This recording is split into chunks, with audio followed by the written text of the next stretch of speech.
కేంద్ర ప్రభుత్వం కూడా దీని మీద దృష్టి పెట్టాలి.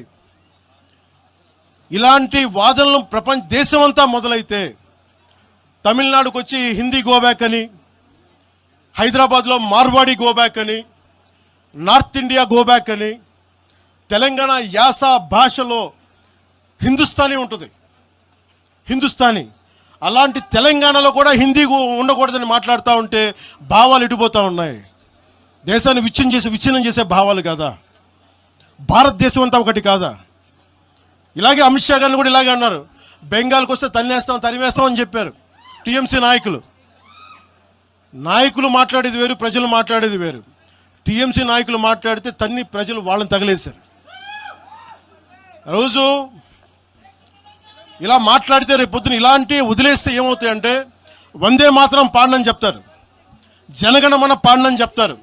ఎందుకంటే ఇది బెంగాలీలో ఉంది, మేము పాడమంటారు. ఇలాగే వదిలేస్తే ఒకసారి ఈ ప్రాంతీయత అనే భావం కనుక ఎక్కువైపోయి జాతీయ సమగ్రతకి విభేదం కలిగితే one day they will say we don't like to sing Vande Mataram. One day they might say we don't like to sing Janaganamana because of this kind of mindset.